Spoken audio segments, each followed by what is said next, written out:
4-5 दिसंबर को Donald Trump की नजरें दिल्ली पर टिकी रहेंगी। इन्हीं दिनों जेलेंस्की दिल्ली की हर हलचल का अपडेट लेंगे। फ्रांस के प्रेसिडेंट, जर्मन चांसलर, ब्रिटेन के पीएम, तुर्की के राष्ट्रपति टकटकी लगाए दिल्ली में पुतिन और नरेंद्र मोदी की दोस्ती का दमदार शो देखेंगे।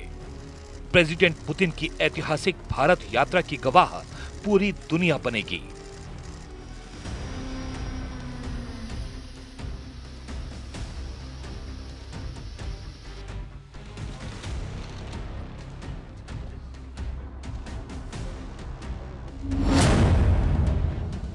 पुतिन की भारत यात्रा से बढ़ गई ट्रंप की टेंशन।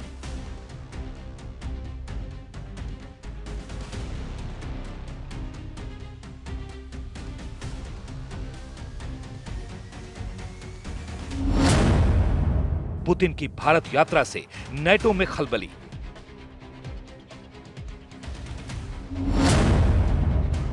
पुतिन की भारत यात्रा से तुर्की बेचैन।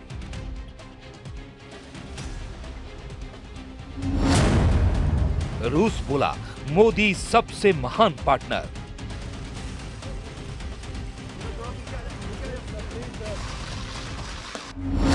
जिस लीडर ने अमेरिका के राष्ट्रपति को बेबस बना रखा है, जिस सुप्रीम लीडर ने यूरोपियन यूनियन की धड़कनें बढ़ा रखी हैं, उन्हीं पुतिन के भारत आने से पहले रूस ने जो कहा है वो सुनने लायक है, समझने लायक है।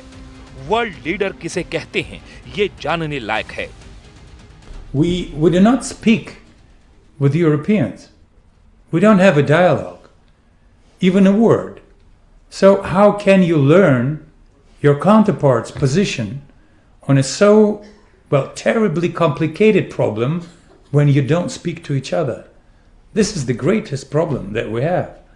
But with India, it's vice versa. India wants to listen to us. We want to explain ourselves.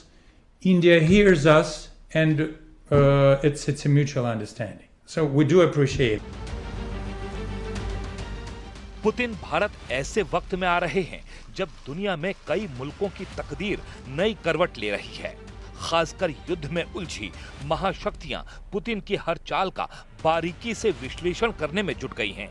Putin की भारत यात्रा से पहले नेटो के पावरफुल सदस्य एक्शन में आ गए हैं। पुतिन के खिलाफ जबरदस्त मोर्चाबंदी की पूरी डिटेल जानने से पहले वॉर जोन से आया बहुत बड़ा अपडेट जान लीजिए, क्योंकि यूक्रेन और रूस ने पूरी ताकत से एक दूसरे को दहलाना शुरू कर दिया है।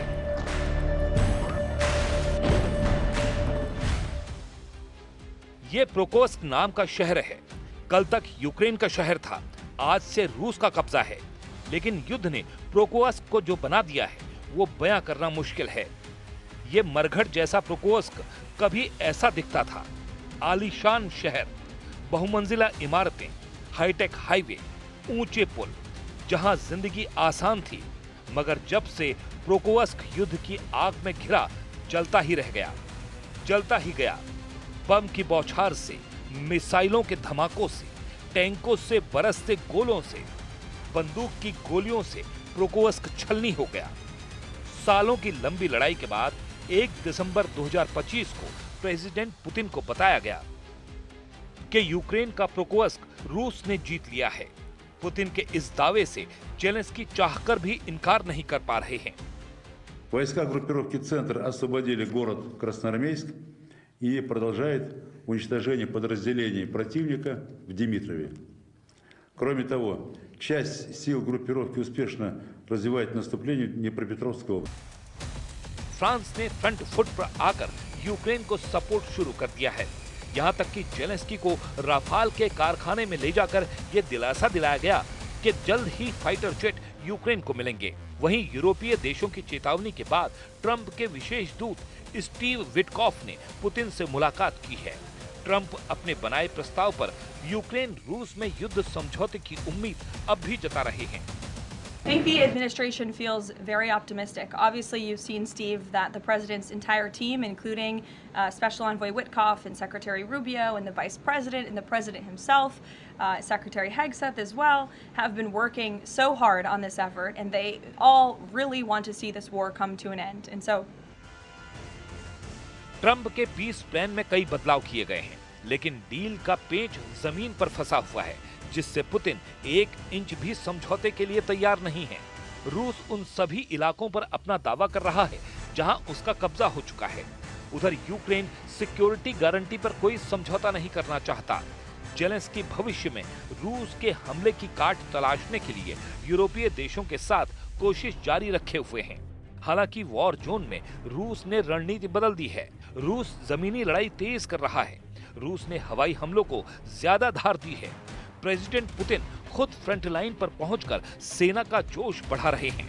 रूस के स्पेशल मिलिट्री ऑपरेशन का क्लाइमैक्स हद से ज्यादा विध्वंसक हो चुका है, क्योंकि अब नेटो खुलकर पुतिन से टक्कर लेने का प्रण कर रहा है। यूरोप की महाशक्तियों ने रूस को युद्ध में जीतने नहीं देने का प्रण लिया है। इस बीच प्रेसिडेंट पुतिन की भारत यात्रा पर दुनिया की नजरें टिक गई हैं। मतलब दिसंबर का पहला हफ्ता निर्णायक हो सकता है। बड़े फैसले हो सकते हैं, जिनसे युद्ध का रुख तय होगा, जिनसे अमेरिका का स्टैंड तय होगा, जिससे रूस के दुश्मनों का अगला कदम तय होगा। रूस के राष्ट्रपति पुतिन के भारत दौरे से पहले दिल्ली में मौजूद यूके, जर्मनी और फ्रांस के राजदूतों ने एक आर्टिकल लिखा है। इस आर्टिकल में उन्होंने आरोप लगाया है कि राष्ट्रपति पुतिन यूक्रेन युद्ध को खत्म करने के लिए गंभीर नहीं है। यह आरोप यूक्रेन के राष्ट्रपति जेलेंस्की भी दोहराते आ रहे हैं। रूस के जंगी जहाजों में जिसका डंका पूरी दुनिया में बजता है, वो है सुखोई 57 जेट। सुखोई 57 एक 5वीं पीढ़ी का स्टेल्थ फाइटर जेट है, जो रेडार की पकड़ में नहीं आता। रेडार सिग्नेचर कम करने के लिए इसके एयरफ्रेम को अलग तरह से डिजाइन किया गया है। इसमें रेडार तरंगों के लिए खास कोटिंग है और इसके इंजन नोजल्स भी अलग तरह से डिजाइन किए गए हैं। इसका थ्रस्ट वेक्टर कंट्रोल इसे तीखे मोड़ लेने की खूबी देता है। यह खासियत भारत के सुखोई 30 विमान में भी है और यही रूस के फाइटर जेट को और फुर्तीला बना देती है। इसमें सुपर क्रूज की खासियत है, यानी बिना आफ्टर बर्न के ये सुपरसोनिक रफ्तार पर उड़ सकता है। ये समझिए कि एक्सेलरेटर का ज्यादा इस्तेमाल किए बिना ये तेज रफ्तार बनाए रखता है। पुतिन का बाहुबली कहा जाने वाला हथियार का ट्रेलर ऑपरेशन सिंदूर में देखा जा चुका है। S-400 की रेडार कवरेज ने पाकिस्तान को पस्त कर दिया था। S-400 का रेडार 450 किलोमीटर की रेंज तक दुश्मन के जहाज को ट्रैक कर सकता है। इस सिस्टम में 4 अलग अलग रेंज की मिसाइलों को दागा जा सकता है, जिनकी रेंज 40 किलोमीटर, 120 किलोमीटर, 250 किलोमीटर और 380 किलोमीटर होती है। ऑपरेशन सिंदूर में सबने देखा कि पाकिस्तान के विमान जब उसके ही एयर स्पेस में थे, तब भारत उनको आराम से ट्रैक कर पा रहा था। भारतीय सेना का दावा है कि आदमपुर में तैनात S-400 के जरिए एक पाकिस्तानी टोही विमान को 314 किलोमीटर दूर पाकिस्तान की सरहद के अंदर ही मार गिराया गया था। हथियारों से अलग जब भी प्रधानमंत्री नरेंद्र मोदी और पुतिन मिले हैं, नई मिसाल बनी है। रूस और भारत के रिश्तों का नया मुकाम दोनों लीडरों ने दिया है। We're proud to have been shoulder to shoulder next to our Indian friends during their historic growth in the most important moments of their history. And at the same time, we are very grateful to India for a very friendly stand nowadays. A very friendly stand towards our country and towards our interaction on global, in bilateral and global affairs.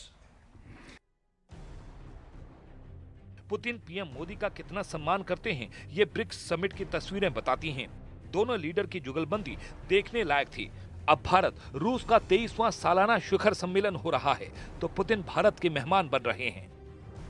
Putin अब तक भारत का 9 बार दौरा कर चुके हैं। ये उनका 10वां दौरा है। पहली बार पुतिन वर्ष 2000 में भारत आए। इसके बाद 2002 में भी वो भारत आए। इस दौरान भारत की कमान अटल बिहारी वाजपेयी संभाल रहे थे। पुतिन 2004 में भारत आए। वो 2007 में भी भारत आए, जब वो गणतंत्र दिवस पर देश के मेहमान थे। पुतिन 2012 में भी भारत आए थे। इस दौरान डॉक्टर मनमोहन सिंह देश के प्रधानमंत्री थे।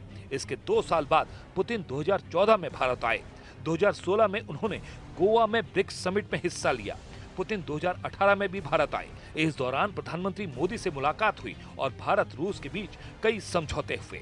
2021 में भी पुतिन भारत आए थे और अब 2025 में उनका दौरा हो रहा है। पुतिन दिल्ली से ट्रंप को मैसेज दे सकते हैं। पुतिन यूरोपीय देशों को दिल्ली से अपने अगले कदम पर सिग्नल दे सकते हैं। वहीं प्रधानमंत्री नरेंद्र मोदी पुतिन के ग्रैंड वेलकम के साथ भारत रूस का 23वां सालाना शिखर सम्मेलन भव्य और यादगार बनाने जा रहे हैं।